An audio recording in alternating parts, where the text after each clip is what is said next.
Obviously, he couldn't be Santa Claus or a rapper, but he said he could find plenty of work in children's entertainment by playing all sorts of characters kids might want at their birthday parties. The file I found was over 200 gigabytes. Oh! This was over a decade ago, so especially at that time, it was an insane amount.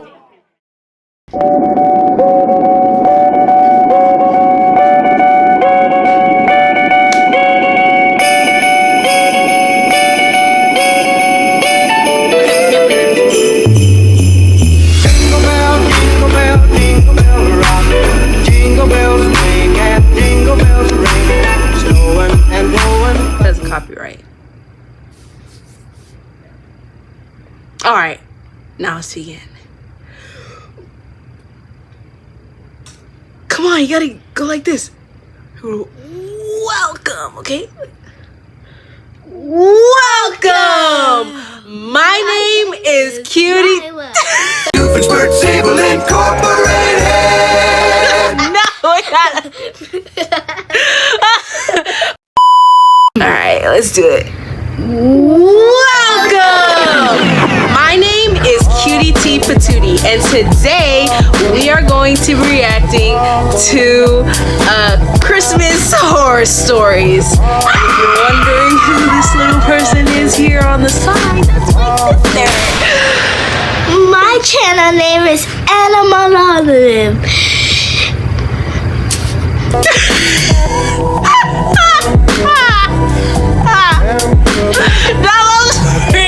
What?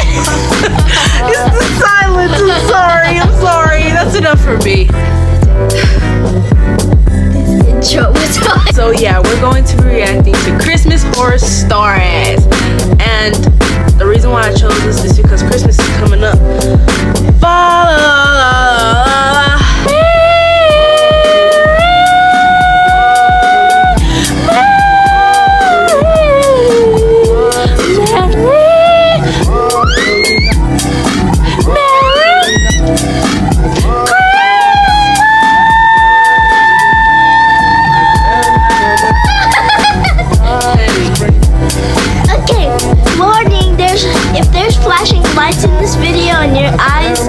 Kind of going blind, click off of this video. Now let's roll the freaking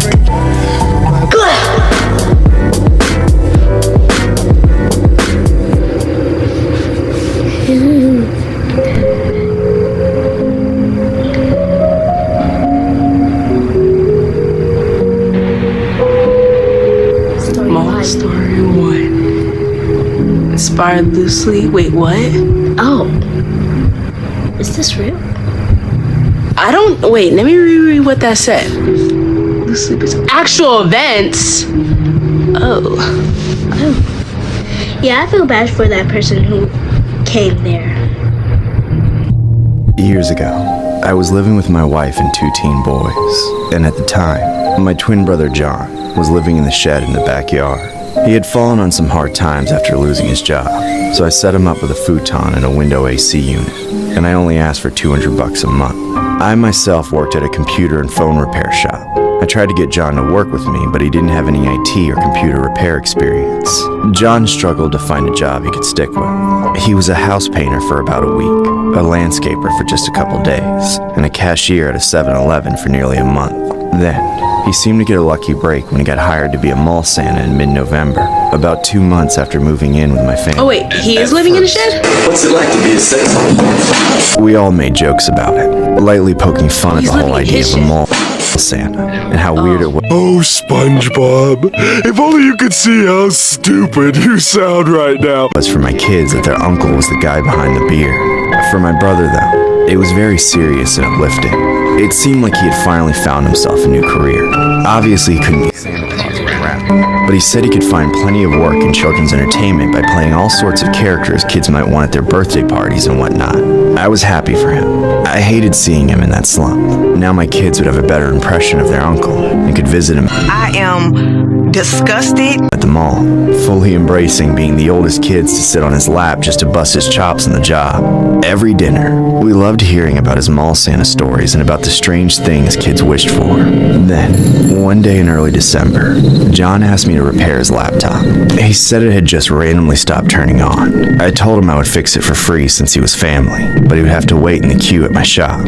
He understood it would take a few days, though I promised I'd do it as quickly as I could. However, it wasn't even 2 days before John showed me just how desperate he was to get his computer back.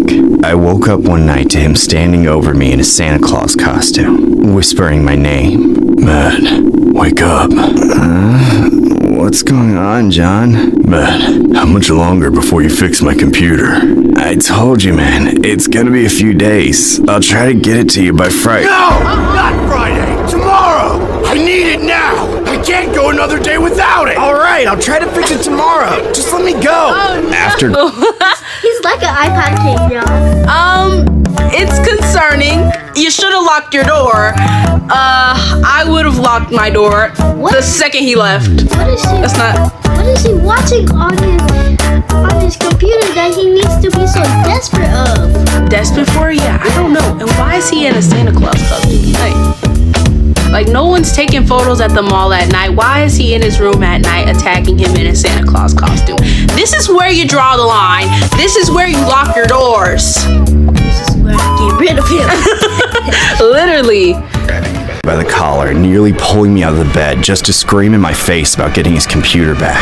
He dropped me back down and walked away like he hadn't just terrorized my wife. She woke up during the encounter and started screaming, thinking we were being robbed. I explained to her that it was just John, but that didn't alleviate her concern. After a lengthy conversation, she convinced me that it was time to kick John out. He'd saved plenty of money by then and was ready to get his own place. Disrespecting me in my own bed like that had just accelerated things. The next morning, I let John know that he had 2 weeks to move out and that I'd have his computer back to him at the end of the day, so he could start looking for places. John looked me in the eye and said he didn't care that we didn't want him around. He just wanted his laptop. I left the interaction alone before it got any more negative. I couldn't take someone half-dressed as Santa Claus seriously anyway. I drove to the shop. What if someone literally smashed that computer on the ground? He would probably be really, really mad. I would be like,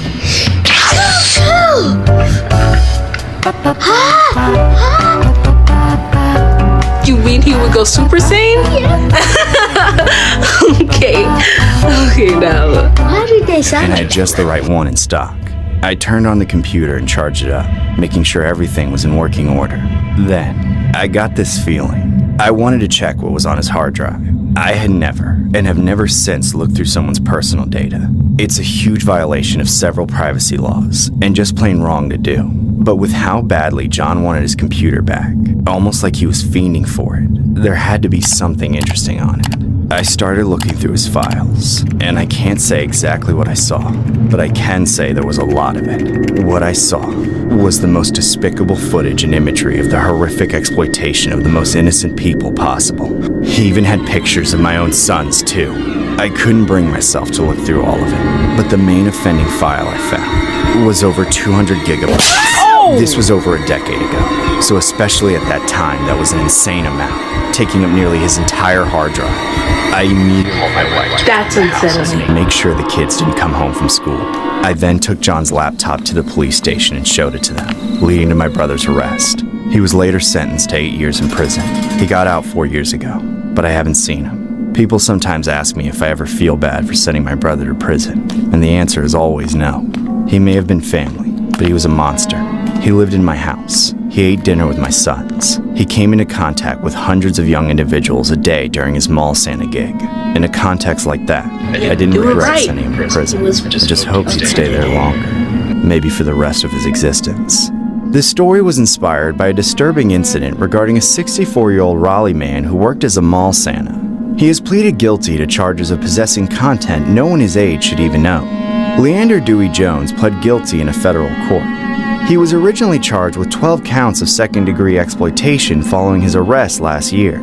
However, authorities revealed that Jones, who was employed as a Santa Claus and magician for kids' parties, was discovered owning content he shouldn't have had. Authorities were alerted about the incidents on May 29, 2015. Mommy, Jones brought his don't do that guy. He doesn't even look like Santa. While examining the computer's hard drive for viruses and malware, a computer technician located a folder containing the content, according to officials. The technician then alerted the store's owner, who contacted the Raleigh Police Department. An investigation led police and FBI task force to Jones' home on Brentwood Road in Raleigh, where they found numerous files of downloaded images of such things. Prosecutors said during a court appearance last June that the total amount of files crossed the federal threshold.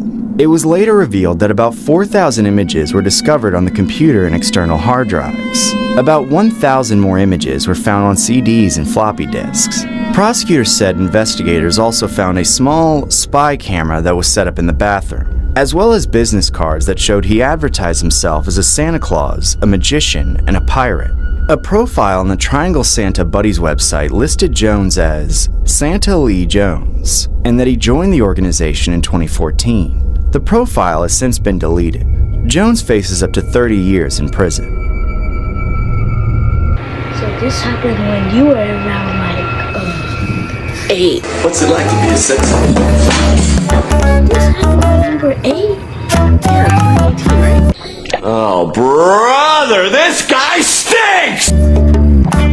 Oh wait, 2016? 2014. I was 4. I was 4.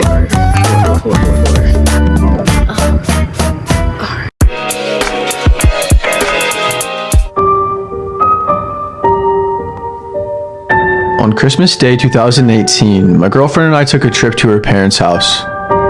This was my first time meeting her family, and I was excited to meet them.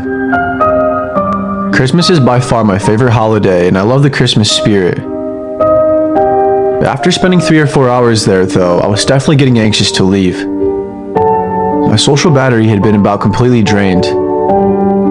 Sometimes it takes a lot out of me being around new people, especially if it's for a long period of time. I don't know why I'm like that, but I've been this way ever since I was just a small child. It's not that I don't like people or enjoy their company, I'm just a person that likes to keep to themselves, or maybe I should say I have a very select few amount of people that I love and interact with daily. I just wasn't used to being around so many new people and getting all of this attention. Right before we were about to leave, we quickly realized that over the 4 or 5 hours we spent there, we got lots of snow. I knew it was snowing, but I didn't think we were going to be hit with as much snow as we got hit with.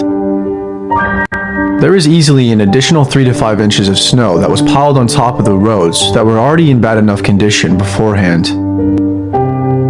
My girlfriend and I lived just over an hour away from her parents' house, so with the roads being as dangerous as they were, we got settled in, and we pretty much had no other choice than to crash there for the night. Makes sense.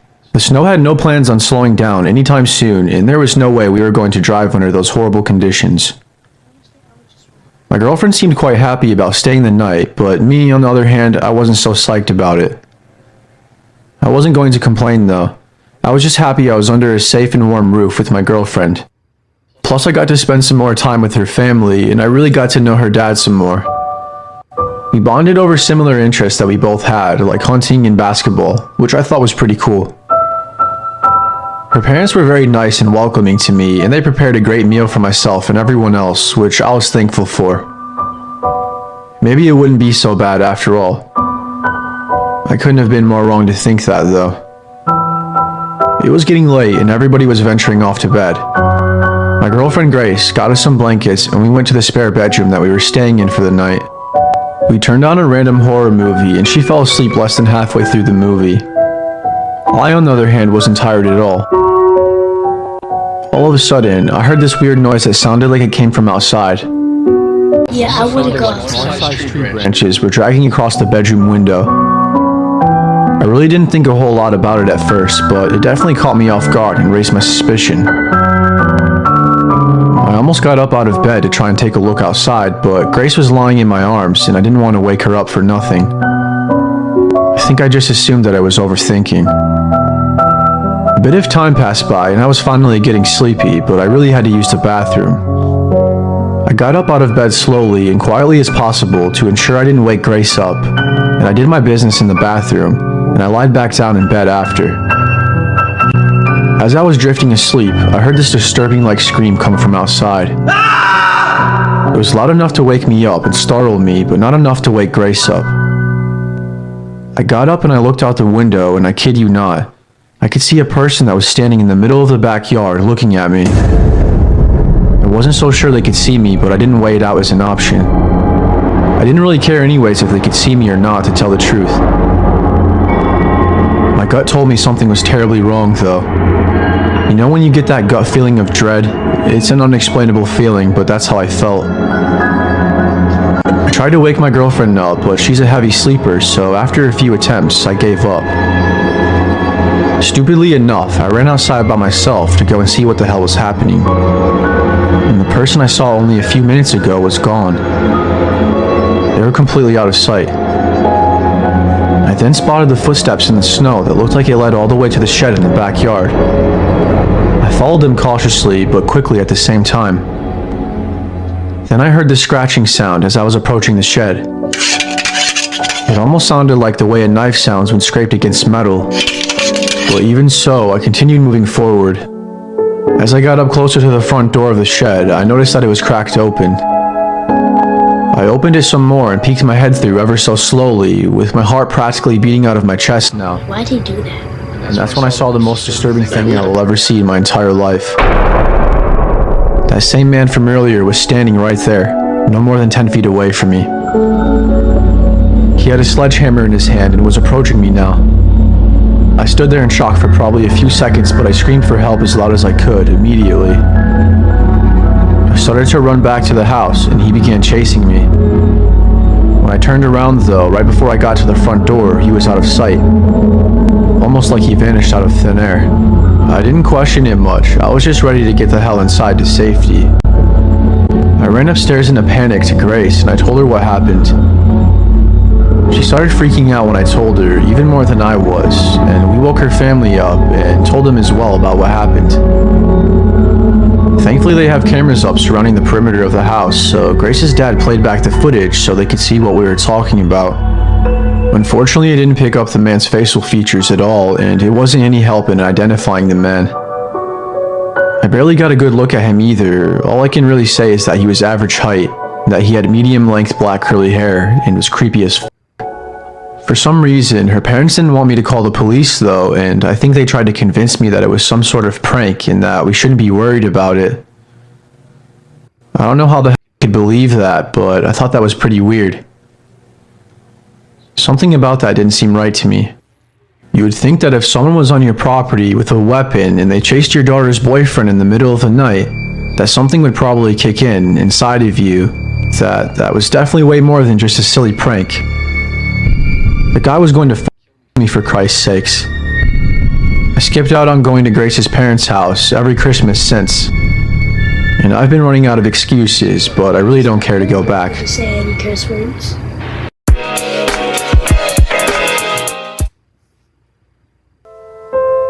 Last year on Christmas Eve, I was sitting in my living room on the couch, enjoying my free time alone.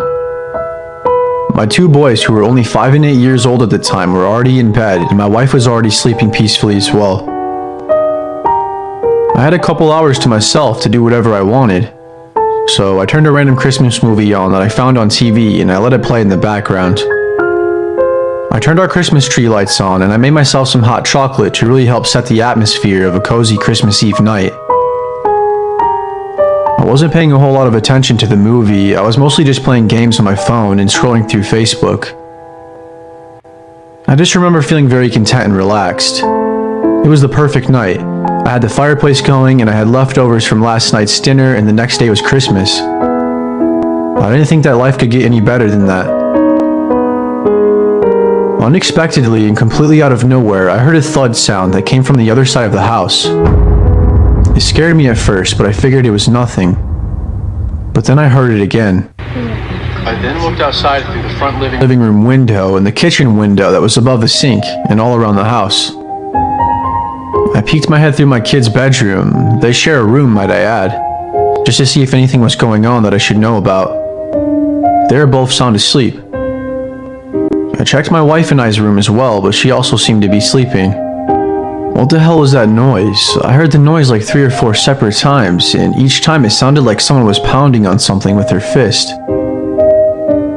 I took a step outside in my slippers to have a look around the house, but there was nobody. Maybe my mind was just playing tricks on me, I thought. I decided to let it go and head back inside. I was now walking back to our patio, and just as I made it inside and was about to lock the... Oh yeah! Don't forget to like the video! I'm a puppy bunny. Scream.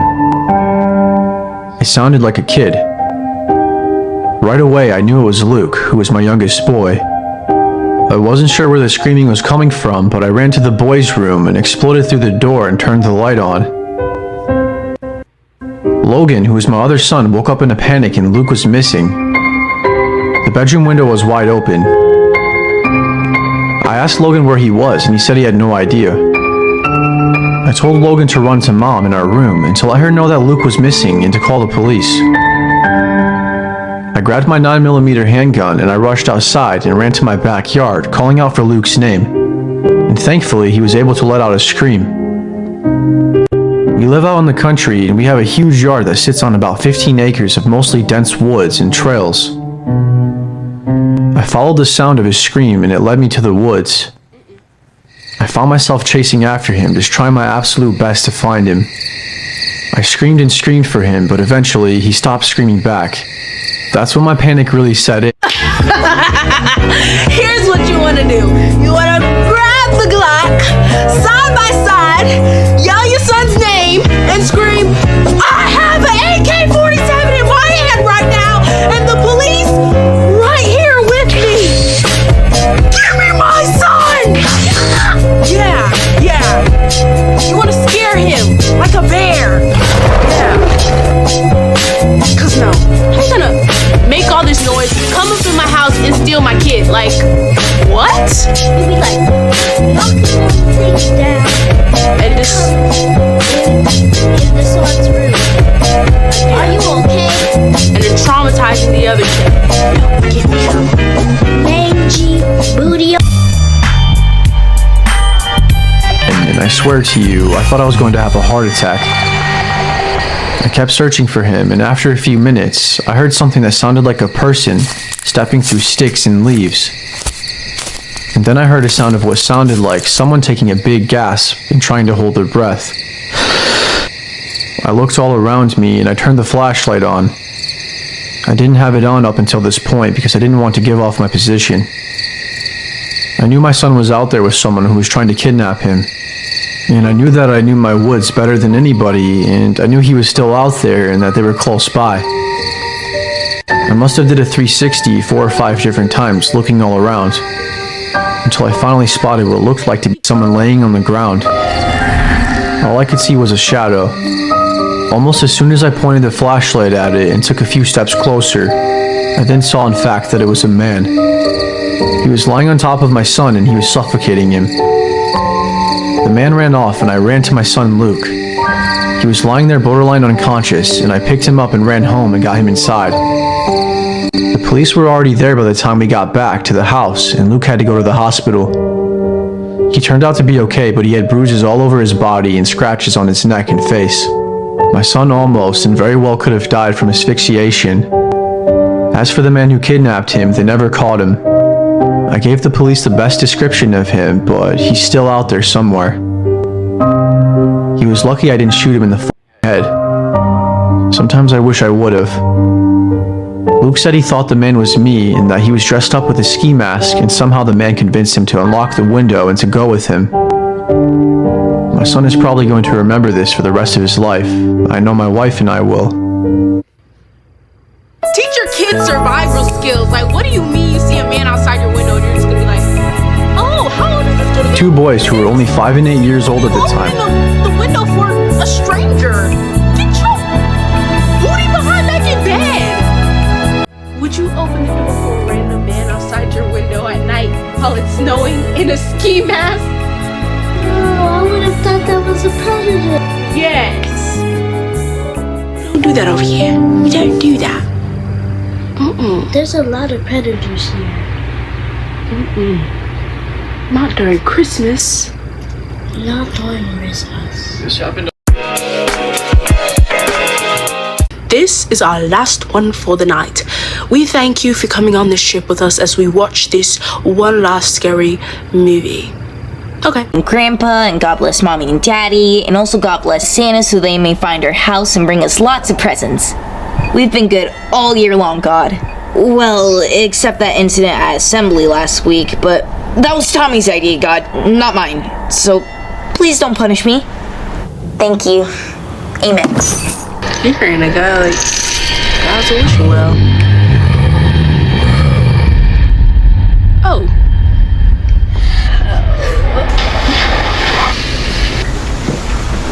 Hey, did you say your prayers? Yes. Good. Now get some sleep. Remember, Santa knows when you're awake. How does he know when I'm awake? He's too busy delivering presents all around the world. Santa doesn't share his secrets. You have your monster killer? Yes, Mom, I have my monster killer. Good. All right.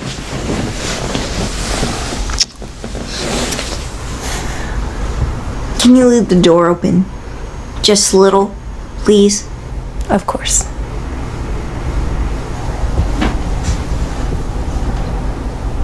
Remember, he knows when you're awake. Okay, girl, we get it.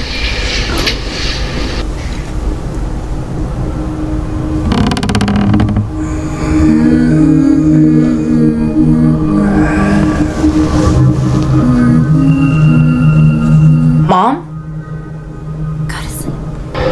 Oh. If my mom was acting like that, I probably wouldn't feel safe.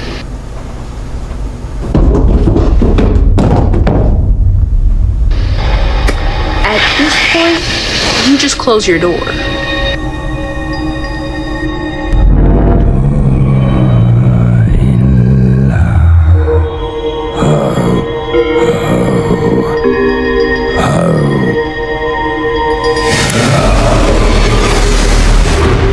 What the?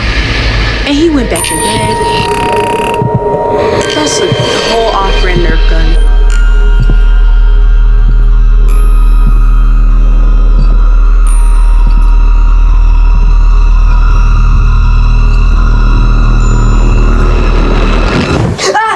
Oh, hey. Oh, why did I actually think that was him? Is everything okay? Mommy is hurt. On the staircase. Hey, it's alright, little man. Your mom's in the kitchen cleaning up that mess you guys made, baking those cookies for Santa Claus. Everything okay? I heard you scream. He's fine. He just had a little nightmare.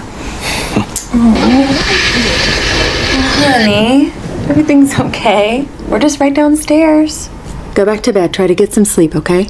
Yeah, you don't want Santa skipping over us because you're not asleep.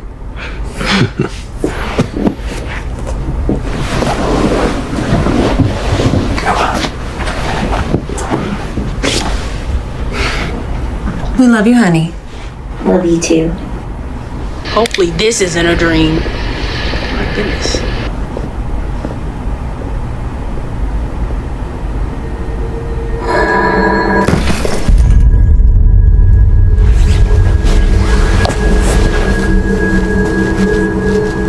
I'm starting to see the cycle here. You seeing the cycle? No. I would probably go to bed. You probably just go back to sleep. He's in a dream and a dream and a dream and a dream and a dream. And just go back to sleep. I probably would too.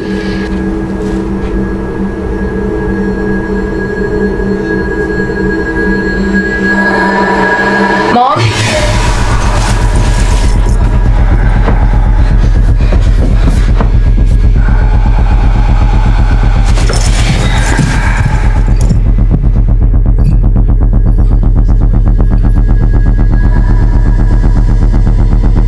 He sees you when you're sleeping.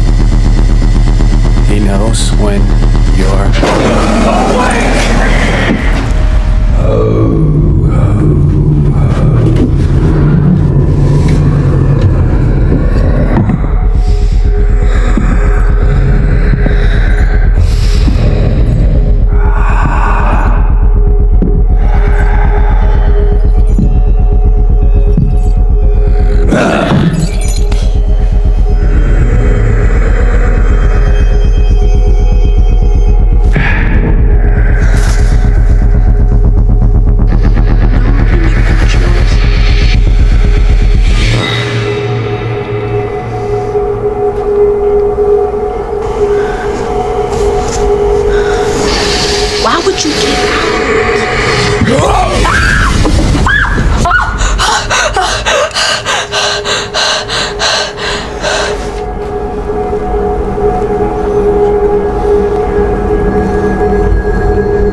Good morning, Tyler. What? Merry what? Christmas. What the fudge? Why is she? Oh, cause why is she in the corner like that? Good morning, Tyler. Like, why are you standing in the corner? Are you okay? Help me! Help me! Why is she in the corner? This must be another dream. We thought you were gonna sleep all day. Your father's ready to open presents. Why? Come on downstairs, sleepyhead. Why are you in the corner of his room? Oh, heck no. That's not your mom. That is not your mom. That's a skinwalker. Whoa. There he is. Merry Christmas, little man.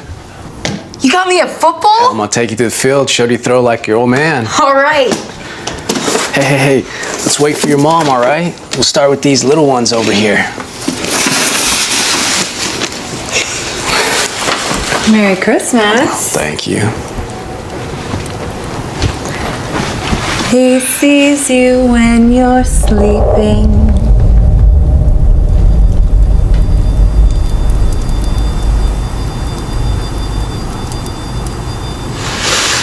He knows when you're awake.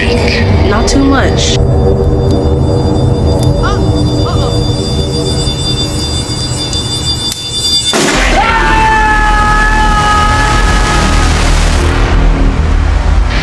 I was not expecting that.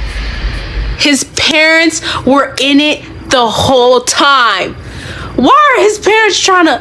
Oh, I'm starting to think Santa hypnotized his parents and turned them into little elves and then got him to like turn the kid into an elf too. Maybe the kids are harder to control and the parents are easier because they don't believe in Santa that much. Because that's crazy. What did you think about that? Because this one wasn't animated. It's okay. It's okay. It's okay. We're ending it here. You know, this year has been kind of wild. It's almost over. A lot of overconsumption of food, items, Stanley, makeup, and a lot of memes and stuff. This year, the days have been going on by like 4x speed. Yeah, this year has gone by pretty fast. And it's been a good run. It's... Oh yeah.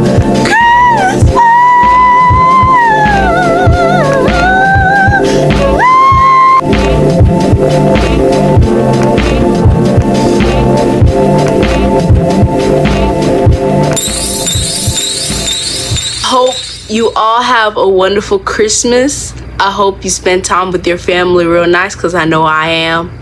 And I hope y'all have a cozy, warm time watching this video or whatnot. And I'll see y'all. Let's go. Be water.